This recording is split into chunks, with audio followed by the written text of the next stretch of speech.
Qu'es-tu prêt à sacrifier pour voir ta vie prendre enfin une toute autre tournure?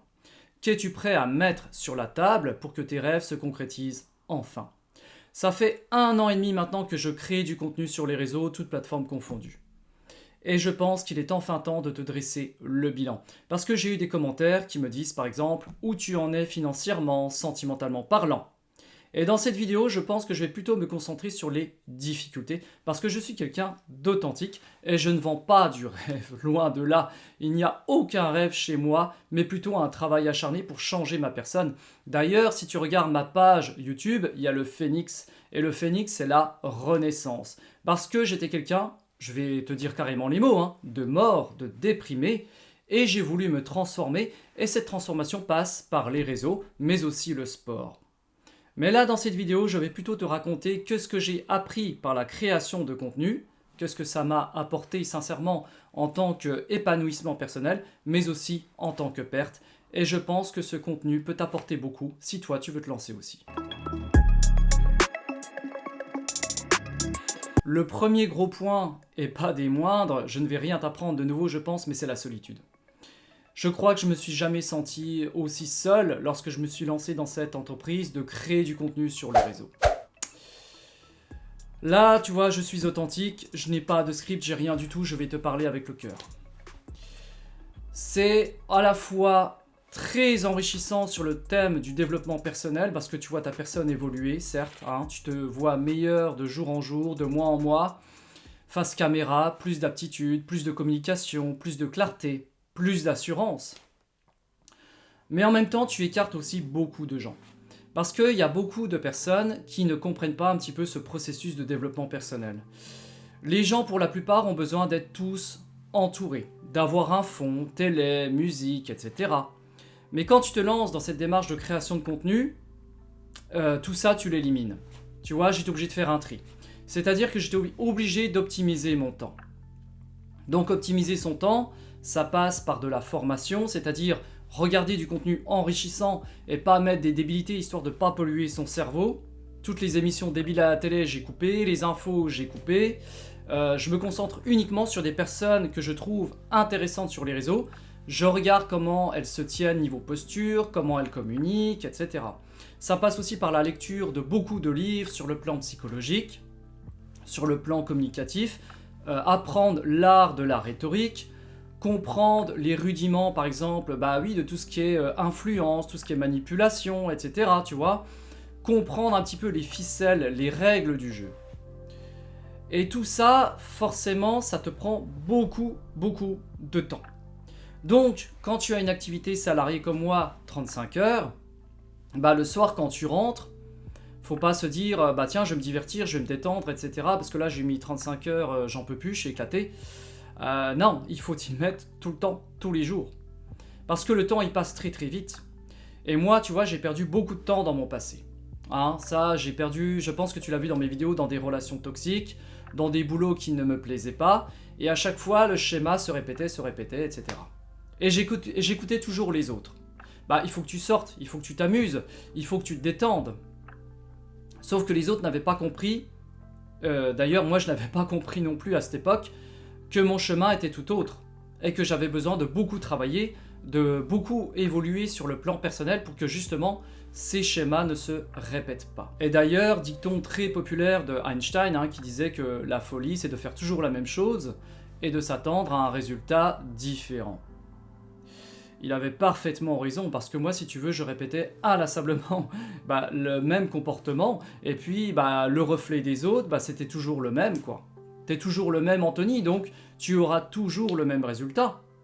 Tu es toujours cette personne, entre guillemets, très gentille, très bienveillante. Alors c'est bien sur le plan personnel, parce que on m'apprécie, mais sur le retour, je n'avais pas grand-chose. Et je me suis rendu compte qu'il fallait pas que je me transforme en enfoiré. Loin de là, il faut que je garde ce côté bienveillant, mais qui soit plus affûté et surtout beaucoup moins naïf, plus faire attention à mon environnement et m'adapter aux personnes que je côtoie. Et justement, quand je crée certaines vidéos, d'ailleurs la dernière qui est sortie vendredi sur attention aux jolies femmes, Et bah je me suis rendu compte que j'ai perdu quelques followers, et surtout du côté féminin. C'est des femmes que j'avais rencontrées avant, avec qui j'avais discuté que ça se passait, voilà, bien, je soupçonnais rien du tout, quoi. Mais quand elles ont écouté cette vidéo, qu'elles l'ont visionnée, j'ai vu qu'elles m'avaient viré, voilà, de leur fil, quoi. Et c'est là que j'ai compris que sans doute, elles se sont senties visées. Parce que finalement, qui s'en va après un tel visionnage de vidéo se sent visé, donc se sent concerné. Moi, je ne visais personne en particulier. Parce que moi, quand je crée mes vidéos, c'est plutôt d'un ordre général. Je ne suis pas là pour faire une critique sur quelqu'un en particulier. C'est pas une notion de vengeance. C'est une notion plutôt d'avertissement, parce que je suis tombé sur de nombreuses personnes qui me l'ont mise à l'envers. Voilà, tout simplement. Et je pense aujourd'hui qu'il y a beaucoup d'hommes qui se font malheureusement avoir par le beauté, par le physique d'une jolie femme. Et ils en perdent toute notion de discernement. Et c'est là aussi que revient la notion de solitude, parce que quand tu crées du contenu comme moi sur le thème du dev perso, de la séduction, de la communication, enfin bref, mais que tu as un côté un petit peu clivant comme ça, je suis pas le plus clivant des créateurs de contenu, loin de là, mais j'apporte quand même une opinion qui est assez tranchée. Et donc, quand tu apportes une opinion tranchée, eh ben, tu écartes du monde. Et c'est là que tu te rends compte, ah mais attends, j'étais en contact avec cette personne, et puis finalement en sortant telle vidéo, elle s'en va. Donc j'avais affaire à quelqu'un qui, finalement, peut-être ne me correspondait pas. Et c'est là aussi qu'il faut être prêt, tu vois, je te parlais de notion de sacrifice et de perte tout à l'heure. Et ben c'est quand tu montres comme ça un petit peu ton honnêteté, ton authenticité sur les réseaux, et ben il y a des gens qui te voient différemment. Ils te disent, ah bah Anthony il était comme ça, bah je le voyais pas comme ça, allez c'est bon on l'écarte. Et peut-être même des gens beaucoup plus proches de toi, comme de la famille aussi, hein, ça peut arriver, qui regardent tes contenus et puis qui se disent bah Anthony je le reconnais plus là. Donc il y a des distances qui se créent, il y a moins de communication, etc. Voilà, tu vois, la notion de solitude, c'est ça aussi qu'il faut être prêt à faire, parce que si, comme moi, tu veux te mettre dans le thème du dev perso, ou s'il y a un autre influenceur qui te plaît dans le dev perso, ou dans le côté clivant et que tu veux faire de même, il faut bien que tu te rendes compte que ça, tu peux le perdre. La deuxième chose que j'ai apprise avec la création de contenu, c'est de ne pas perdre de temps à expliquer ce que tu fais, tous tes sacrifices là, à des gens qui ne comprennent pas. Parce que peu sont dans cette démarche de vouloir évoluer à tout prix, tu vois, de mettre beaucoup sur la table pour tenter de changer de vie. Tu vas en entendre beaucoup parler autour de toi, qui veulent de l'argent, qui ont de l'ambition, qui vont faire ci, qui vont faire ça. Mais une fois que tu les mets face à eux-mêmes, là, devant leur bureau, que le travail les attend, il n'y a pas grand-chose qui se passe. Donc toi, quand ils voient à travers les réseaux tout ce que tu fais, ils commencent un petit peu à réaliser voilà, ces notions de sacrifice, mais très peu. Très peu parce que pour tourner une vidéo comme celle-ci, pour avoir plus de clarté dans ton expression, etc., mais ça demande des heures et des heures de tournage. Combien de fois j'ai dû cutter des vidéos pour avoir un résultat satisfaisant ? Combien de visionnages d'autres créateurs j'ai dû voir justement pour avoir de l'inspiration, pour être impacté au niveau, au niveau émotionnel, pour qu'enfin ça s'intègre en moi, et pouvoir le ressortir ensuite face caméra, puis aussi raconter moi ma propre expérience avec ma touche perso. Mais tout ça, c'est pas un talent inné. Certains l'ont tout de suite de naissance, tant mieux pour eux, mais moi c'était pas mon cas. Moi ça a demandé beaucoup de rigueur, beaucoup de correction sur ma posture, ma tenue, je me regarde à chaque fois les mimiques, comment je me tiens, etc. Et ça, les gens s'en rendent pas forcément compte. Tu vois, ils voient le résultat qui est beau tout de suite à l'écran, les beaux montages, machin, etc. Et à chaque fois, ils en veulent plus. Ils sont dans le spectacle. Mais la création de contenu, c'est pas un spectacle. La création de contenu, c'est avant tout un travail en profondeur sur soi, surtout dans le thème du développement personnel. Parce qu'il y a beaucoup de concurrence. Il y a des gens qui manient très bien les mots et qui manient en plus très bien les montages. Donc tout ça, faut réussir à se mettre à leur niveau. Mais c'est un travail de fou, surtout quand tu es seul, quand t'as pas de soutien. Tu vois ? Et pour ça, pour expliquer tout ça aux gens, mais c'est trop compliqué. Parce que tout le monde n'est pas forcément dans cette optique-là de créer du contenu comme moi sur les réseaux, de vouloir changer de vie. La plupart, c'est pas une critique, hein, se contentent de leur boulot salarié. Il n'y a rien de mal avec ça, hein. Mais moi, ça me convient pas. Et quand ça convient pas, faut changer, faut se mettre au travail. Et moi, je suis un petit peu comme Anthony Bourbon dans son livre. Il dit par un moment dans un passage, alors si je le retrouve, je le mettrai en capture d'écran, hein, mais il faut que je refeuillette tout ça. Il dit que ça l'insupporte de voir des gens, qui disent vouloir changer des choses, mais sur la table, ils font rien, quoi. Ils se mettent pas au travail. Et moi, je suis un petit peu dans cet état d'esprit d'Anthony Bourbon. C'est-à-dire que de voir des gens autour de moi en avoir marre de leur situation, mais qui ne se retroussent pas les manches, ça m'exaspère. Mais j'ai compris que si moi je veux évoluer et garder mon énergie, ça, il faut que j'évite d'en tenir rigueur, parce que finalement, tu uses ton énergie. Quand tu t'énerves après quelqu'un comme ça qui fait pas les choses, l'énervement, c'est une perte d'énergie. Et moi, il faut que je la conserve, cette énergie. Comme le temps. Tu vois, il faut bien gérer mon temps. Quand je sors de mon travail, c'est pas la manette de jeu, c'est pas TPMP, je sais pas quoi. Quand je sors de mon travail, j'ai mon sac avec ma barre protéinée, les fruits, etc. Je vais à la salle de sport, je fais super attention, j'ai une rigueur, mais une discipline de fer. Parce que le sport fait aussi partie de mon pilier pour créer ce que je suis en train de faire là. Et d'ailleurs, ça me permet de rebondir sur ce que m'a dit un collègue de travail au boulot. Parce que je faisais des lives TikTok tous les soirs, là je vais reprendre, j'ai un petit peu arrêté. Il m'a dit, écoute, là tu fais ton karaté, les mercredis, vendredis, ça te fait quitter tard. Donc du coup tu prends tes lives trop tard, va peut-être falloir que tu arrêtes ton karaté pour faire tes lives TikTok. Et là j'ai réfléchi sous le coup, je dis, il a peut-être raison. Mais je me suis dit non. Parce que pour moi, le karaté, ça fait partie de ma personne. C'est ce qui me permet aussi d'évoluer. C'est un de mes piliers. Tu vois, j'ai le sport, j'ai la création de vidéos, j'ai ma formation, j'ai l'inspiration, tout ça. Tout ça, c'est un peu ma bâtisse, c'est ma maison. Si j'enlève un pilier, par exemple, si j'enlève le sport, je perds une confiance en moi. Si je perds une certaine confiance en moi, ça va s'en ressortir dans les vidéos. Parce que si tu me vois là plus à l'aise, mieux manier les gestes, etc., c'est aussi grâce au sport. Faire que de la vidéo sans arrêt, alors certes j'aurai plus de productivité, mais je pense de moindre qualité. Et pour moi, le sport contribue à la qualité de mes vidéos. Et un autre gros point aussi, c'est avec les femmes.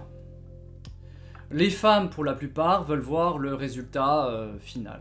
Elles veulent te voir avec les finances, elles veulent te voir installé, etc.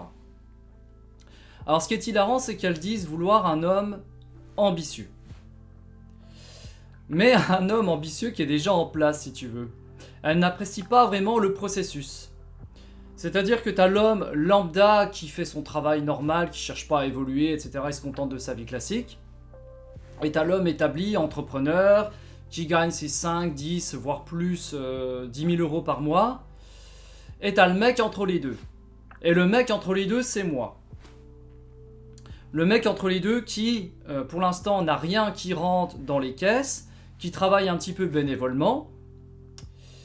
Le mec qui, sur le plan sentimental, pour le moment non plus, il se passe pas grand chose. Parce que si tu veux, je suis titillé entre deux sentiments. Parce que dans mon passé, j'ai eu affaire à des femmes qui m'ont pris beaucoup de temps et d'énergie. Donc il y a de la méfiance par rapport à cela. Les femmes que je rencontre maintenant sont comme ci, comme ça aussi. Soit c'est des nanas, alors tu vas me dire, vu mon âge, oui, mais t'as déjà 30 ans passés, c'est normal de rencontrer des femmes avec des enfants, etc. Je suis d'accord. Mais rencontrer une femme avec des enfants, moi, je suis pas sûr que ça me conviendrait. Enfin, pas du moment, pas à l'heure actuelle, parce que ça me prendrait beaucoup de temps et d'énergie. Et puis déjà, voir une femme aussi, il faut lui allouer un certain temps. Il n'y a pas beaucoup de femmes qui acceptent la vie de quelqu'un qui est en plein processus de changement. Parce que pour elle, l'ambition, elle voit l'homme faire ses 35 heures, puis l'argent qui rentre comme ça. Mais non, c'est tout un travail qu'il y a derrière. C'est toute une pile de bouquins à lire, c'est tout un tas de vidéos à tourner, à réfléchir qu'est-ce que je vais dire, comment je vais l'agencer, etc. C'est faire des lives les soirs pour se faire connaître, pour avoir plus d'influence. Et ça, elles ne se rendent pas compte, les femmes. Pour la plupart, je le dis encore une fois, heureusement, il y a des femmes de qualité, qui apprécie des hommes ambitieux et qui acceptent le processus et de voir cet homme moins souvent. Mais moi, malheureusement, dans ma quête, j'ai pas rencontré ce genre de femme. Donc si tu veux, ce titillement là, entre oui, avoir quelqu'un, parce que j'ai besoin, je suis comme tout le monde, je suis un homme, il y a besoin d'une relation. Mais il y a aussi cette volonté de transformation. Et comme j'ai eu que des mauvaises surprises jusque-là, je me dis si je rencontre quelqu'un qui ne va pas encore, ça va impacter mon travail actuel. Et moi, en pole position, je mets mon travail sur les réseaux, mon sport, mon évolution personnelle. Parce que j'ai jamais été autant satisfait de voir ma personne évoluer comme ça, et aussi avoir des résultats positifs de la vie des autres personnes qui me suivent sur les réseaux, qui me demandent maintenant sur les lives, qui me demandent de créer telle vidéo parce que ça peut les aider. Et tout ça, c'est hyper gratifiant. Et j'ai peur, c'est vrai, je t'avoue honnêtement, que j'ai une peur de tomber sur quelqu'un, sur une femme malhonnête, qui ne comprenne pas mes sacrifices, que moi je m'attache et que finalement cet objectif s'en aille.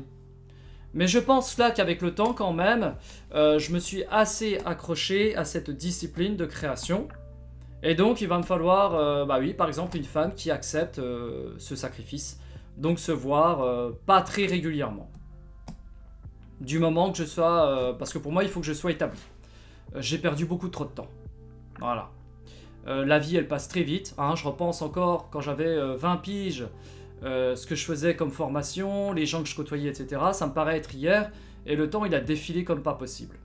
Et là je m'approche de la quarantaine, et je me dis mais mec, là ça craint, parce que déjà t'as pas beaucoup de finances, t'avais pas beaucoup de charisme, t'avais un corps qui était pas du tout musclé, et il est temps de se retrousser les manches. Et pour moi, les femmes jusque-là, en toute honnêteté, ne m'ont rien rapporté, ou très peu. Et en plus, on vit dans une époque où les rencontres avec le sexe féminin, c'est pas faramineux. Quand je discute avec des femmes sur les sites de rencontres, il n'y a pas grand-chose. Quand je discute avec des femmes dans la vie réelle, malheureusement, il n'y a pas grand-chose. Mais j'ai aussi un œil critique sur moi-même. Je me dis que si je rencontre encore ce genre de femmes, eh bien, c'est que... entre guillemets, la chenille n'a pas fait sa métamorphose vers le papillon. Donc je suis encore dans mon cocon, là, en état de larve. Voilà, je suis honnête parce que je sais que j'ai lu un commentaire qui m'a dit « T'en es où sentimentalement et financièrement parlant ?» Eh ben j'en suis là. Il n'y a rien qui rentre dans mes caisses pour l'instant. Pour tout te dire, sur ma tirelire TikTok, j'ai peut-être 1,50 €. Et sur le plan sentimental, il ne se passe pas non plus grand-chose. J'ai des regards, mais il ne se passe rien. Mais comme je suis un bosseur et que je sais que je dois encore évoluer, tu vois, j'ai un œil critique sur moi. Je me dis, ok, il se passe rien parce que t'as pas encore atteint ton objectif. Alors peut-être que je suis un petit peu trop obtus dans cette direction, peut-être que ça m'aveugle aussi, je dis pas le contraire. Mais je pense qu'il était très important de faire cette vidéo déjà pour moi, mais aussi peut-être pour toi qui vas se reconnaître dans ce que je dis, dans ce discours. Mais si tu as un objectif en tête comme ça, comme moi, que tu es branché, réussite, je pense que les autres, les critiques, tout ça, ça va te passer au-dessus. Les femmes, tu vas les écarter un petit moment pour te concentrer sur ça. Et si ça doit venir, ça viendra. Tu sais, la vie, elle te met toujours dans le chemin que tu dois aller. S'il y a des choses qui ne se passent pas pour toi comme il se passe pour les autres, c'est peut-être que tu as un destin qui est plus fort que ça. Peut-être que tu es destiné à inspirer les autres avec des mots, avec un comportement. Et moi, je pense que c'est mon cas. Et que si je dois rencontrer quelqu'un de valeur, ça arrivera en temps et en heure. Peu importe ce que les autres me disent, t'as déjà tel âge, quand est-ce que tu t'y mets? Chacun a son tracé, chacun a son chemin de vie. Et en conclusion de cette vidéo, c'est ça. Ça va être résister à l'influence extérieure. Es-tu prêt à résister aux dires des autres, à leur influence sur toi, à leur comportement, quand ils vont te dire viens avec nous en soirée, etc. Je te dis pas de faire aucune soirée, mais il y en aura beaucoup moins. Voilà, est-ce que tu es prêt à ça? Voilà ma vie en tant que créateur de contenu. C'est à la fois très épuisant, mais aussi très épanouissant. Et si tu me demandais à l'heure actuelle de retourner en arrière, c'est-à-dire d'avoir une vie, on va dire classique, avec plus de temps devant moi, mais pas cette évolution, je te dirais non, cash. Le jeu, il est trop beau. L'évolution, elle est trop belle. Et c'est ça qu'il faut que tu te mettes en tête, c'est que même si tu n'as pas d'argent qui rentre dans les caisses, et bah l'évolution de ta personne, elle vaut de l'or.